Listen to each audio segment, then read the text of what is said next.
Chernobyl is one of the few disasters where the truth and the myth have been fighting for decades. People say the reactor exploded like a nuclear bomb. They say Pripyat was evacuated immediately. They say everyone who went near Reactor 4 died within days. They say the zone is either a dead wasteland or a kingdom of mutants. The problem is this: most of those stories are wrong and the truth is worse. Because the real horror of Chernobyl does not need exaggeration. My name is Ilyas, and tonight we open another file from the Cold Case Atlas, case number 004, Chernobyl, Soviet Ukraine, Chernobyl myths that refuse to die. Pay close attention. Let's begin.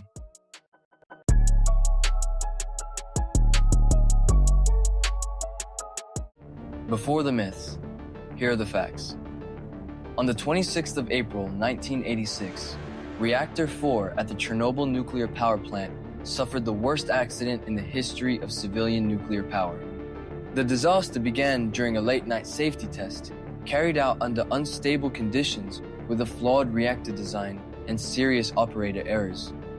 The resulting explosions destroyed the reactor, and a fire burned for days, sending radioactive material across large parts of the Soviet Union and Europe. That much is real.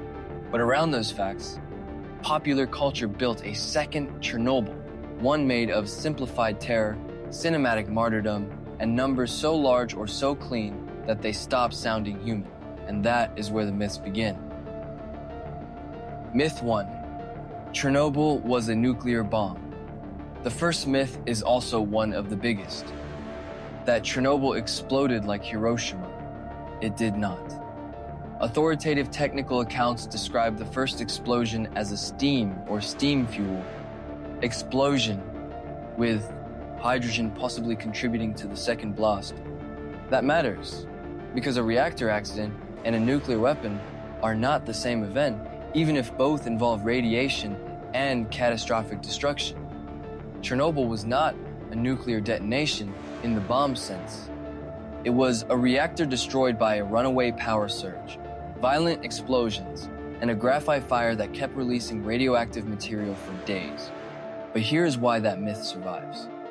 Because not a nuclear bomb sounds smaller than what people expect. And Chernobyl was not small. Reactor 4 was torn open. The core was exposed.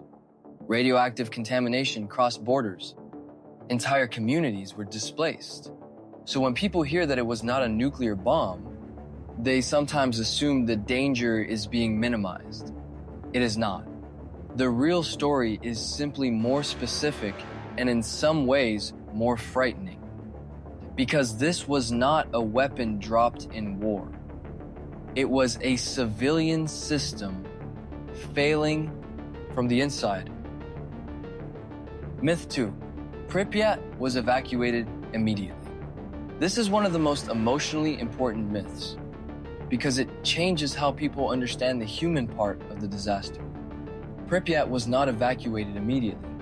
According to the IAEA, the city was evacuated about 36 hours after the accident. Another official international review records that on the morning of April 27, the evacuation decision was confirmed, and around noon residents were told to pack provisions for 3 days and prepare to leave at 14. In other words, the people of Pripyat spent the entire day after the explosion in a contaminated environment before the buses finally came. That delay matters, because it means the disaster was not only in the reactor, it was also in the hours after the reactor. Children played outside. People looked at the strange glow in the sky. Weddings, fishing trips, ordinary conversations, all of it continued, while an invisible crisis was already moving through the city. The myth of immediate evacuation is comforting because it suggests fast control. The truth is colder. The system hesitated, and ordinary life continued for too long. This is one of the myths that matters most, because the disaster was not only in the reactor, it was also in the delay. Myth 3. Chernobyl killed everyone almost immediately.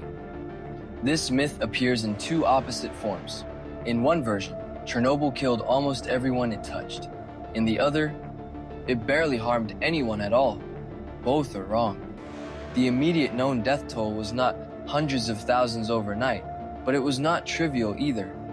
The IAEA says the initial explosion killed 2 workers, and WHO and UNCER report that 134 plant, staff, and emergency workers developed acute radiation syndrome, of whom 28 died in 1986 from ARS.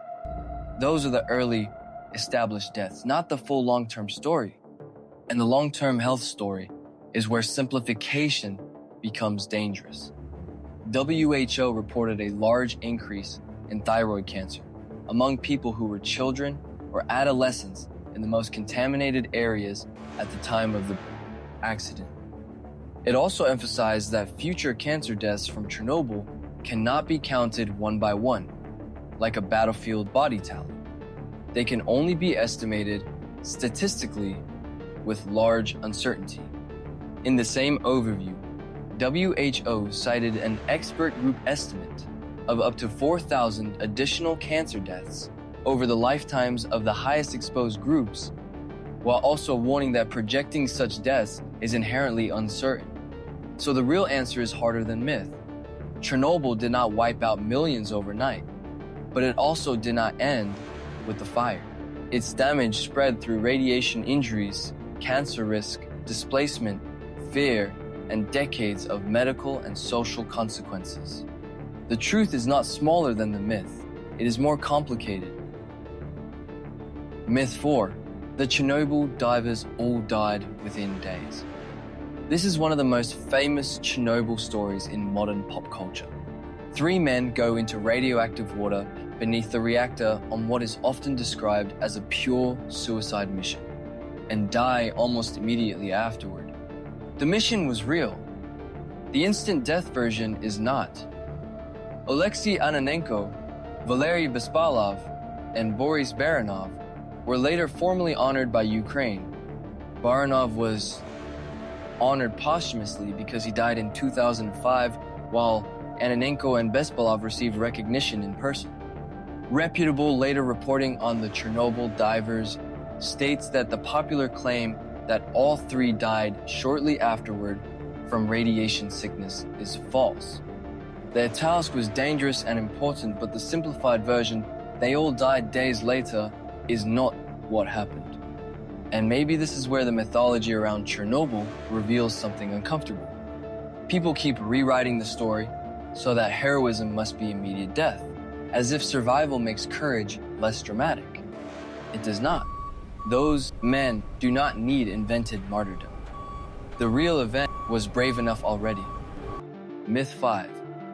The exclusion zone is full of giant mutants, or, in the opposite version, radiation didn't really matter because nature came back fine. This myth survives because people love extremes. Either the zone is a dead poison void, or it is a fantasy landscape of wolves, monsters, and glowing animals. Neither version is true. The IAEA's own Chernobyl frequently asked questions says mutations and deformities did occur in some plants and animals after the accident.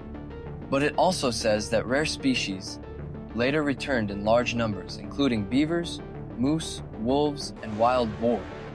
In other words, radiation caused real biological harm, especially early on, but the zone did not become a comic book kingdom of giant mutant beasts. At the same time, the opposite myth that wildlife thriving means radiation no longer matters is also too simple. One influential long-term census study found that several large mammal populations in the exclusion zone were similar to nearby uncontaminated reserves, and wolf abundance was even higher. But later, scientific reviews have stressed that there is still no full consensus across all species and all endpoints. Some studies show harm, others show resilience, and the picture depends heavily on what you measure and when. So what is the truth? The zone is not a monster movie, and it is not proof that radiation is harmless. It is a place where human absence allowed some wildlife to rebound, while radiation still left real biological scars. That is more interesting than the myth. and more honest. Here's what all 5 myths have in common. They turn Chernobyl into something easier to consume. A bomb, an instant evacuation, an immediate mass death, a perfect sacrifice, a land of monsters. All of those versions are cleaner than reality, but Chernobyl was not clean. It was a reactor explosion, not a nuclear weapon, a delayed evacuation, not an instant rescue. A disaster with both immediate victims and long-term statistical casualties. A story of real courage without the need for invented endings. A contaminated ecosystem that is neither dead nor magically untouched. Myths survive because they give shape to fear, but the real story of Chernobyl resists shape. And that is exactly why it still unsettles people. Maybe that is why Chernobyl still feels alive in public memory.